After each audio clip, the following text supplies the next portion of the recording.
नमस्कार, बहुत स्वागत है आपका।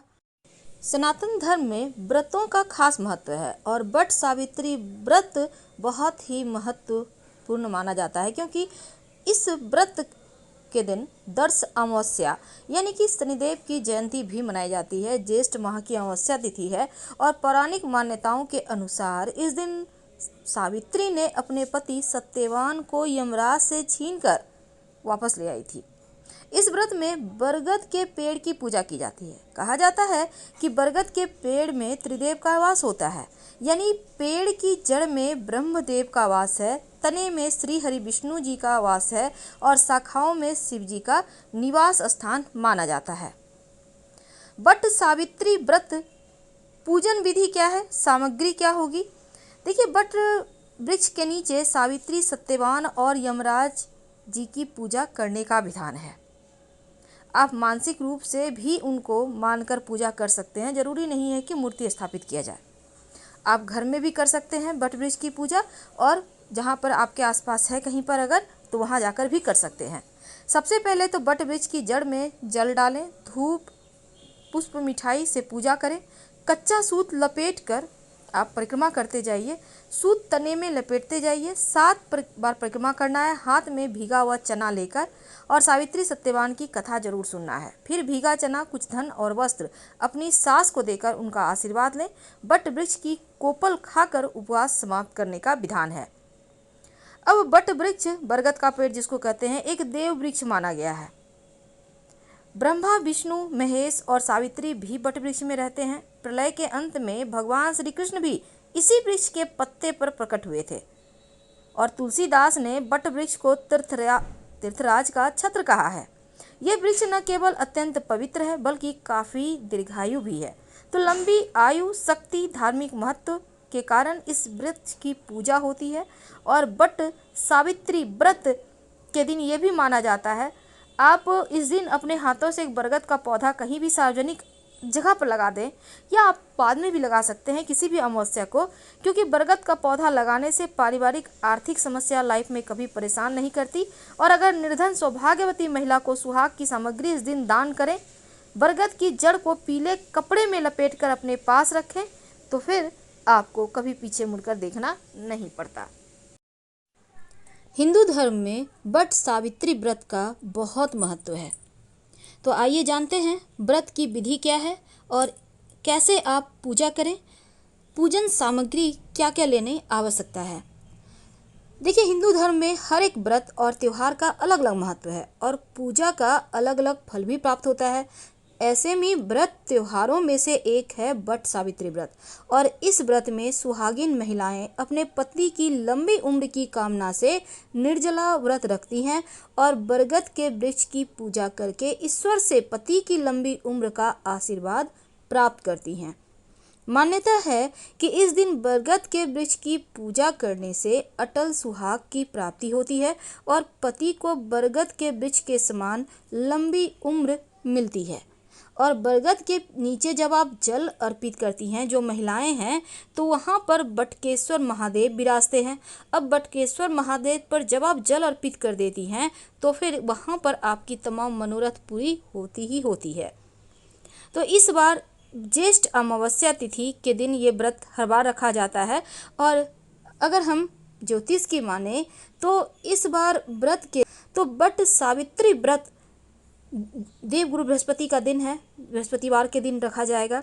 और धार्मिक मान्यता है कि इस दिन सावित्री ने यमराज से अपने पति के प्राण वापस लेकर आए थे, इसीलिए इस व्रत का महत्व और बढ़ जाता है। तो व्रत का शुभ मुहूर्त क्या है, हालांकि हम डिस्क्रिप्शन में डिटेल से जानकारी देंगे। तो इस दिन कैसे करेंगी सुहागिन महिलाएं इस दिन पूजा पाठ? देखिए, सबसे पहले तो इस दिन सुबह जल्दी उठकर स्नान वगैरह कर लें। अब स्नान करने के बाद व्रत का संकल्प लें। अब 16 श्रृंगार करें। आपके विवाह में आपने जितने भी वस्त्र आभूषण पहने हैं, दुपट्टा, चुनरी वगैरह जरूर ले लीजिए, नथ टीका सब पहनिए। अब फिर आप जो पूजन की सामग्री है उसमें आपको लेना है कच्चा सूत या फिर लाल मौली धागा ले लीजिए। आपको चाहिए होगा बांस का पंखा, एक डलिया और इसके साथ ही बरगद, अगर आप घर में करना चाहते हैं तो बरगद के वृक्ष की एक छोटी सी डाली मंगवा सकते हैं। और फिर आपको चाहिए होगा भिगोया हुआ चना, यहाँ पर चना का ज़्यादा महत्व है। और इसके साथ ही मिट्टी का दीपक, पान का पत्ता, कलश, बांस का पंखा, धूप, अगरबत्ती, फल, और इसमें जो भी मिल जाए। पूजा में कुछ मीठा पकवान भी होता है तो लड्डू वगैरह ले सकते हैं। अक्षत, हल्दी, रोली, सिंदूर, लाल कपड़ा और 16 श्रृंगार की वस्तु, तो ये चीज़ें आपको चाहिए होगी पूजा के लिए।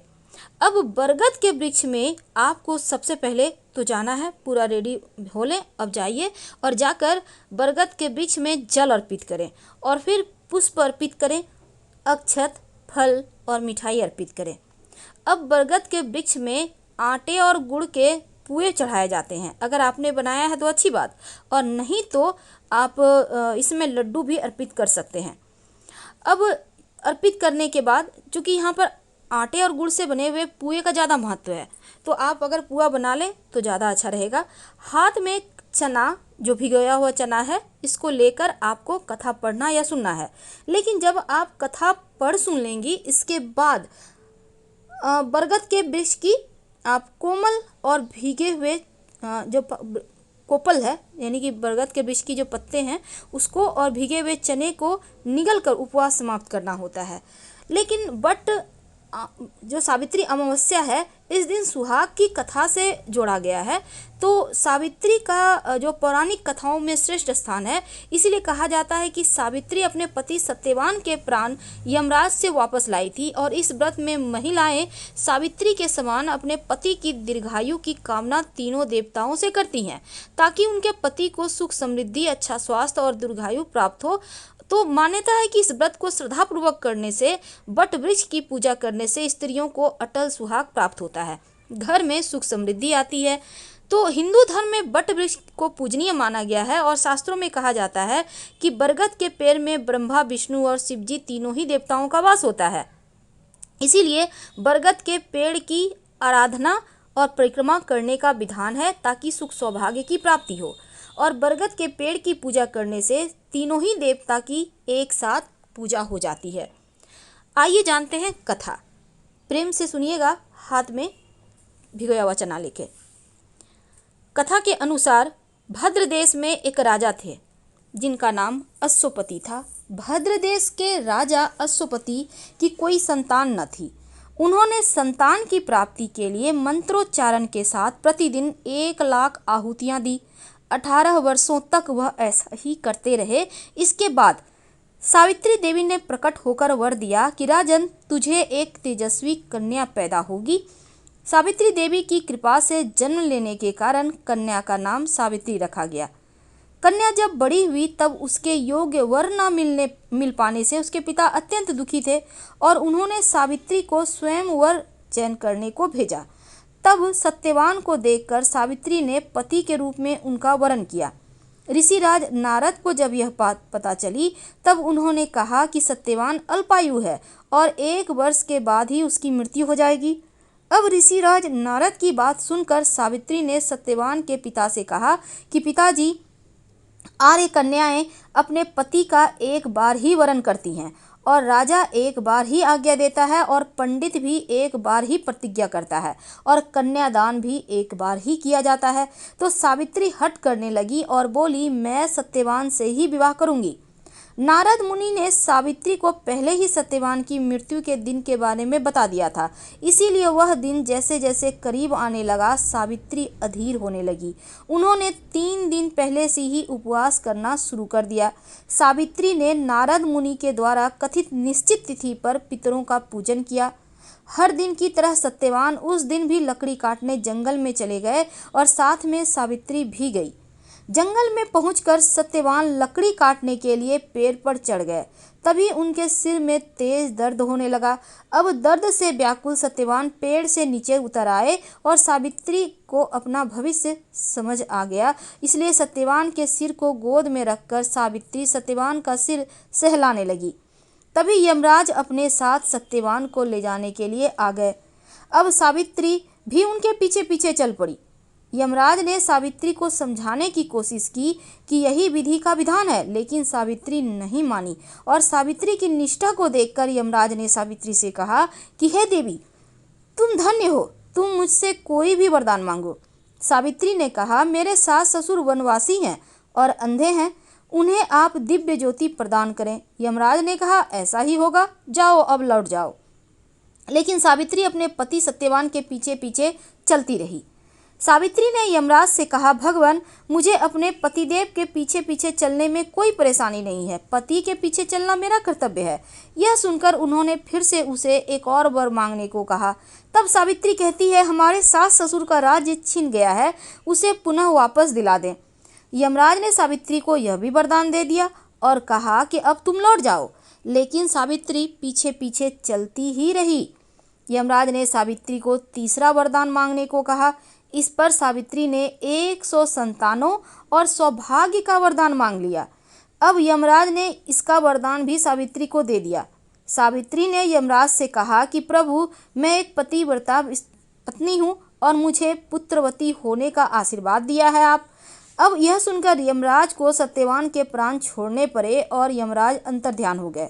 सावित्री उसी बट वृक्ष के पास आ गई जहाँ उसके प्रति मृत शरीर पड़ा था। वहाँ पे तभी से अटल सुहाग की कामना के लिए स्त्रियां बट सावित्री का व्रत रखने लगी।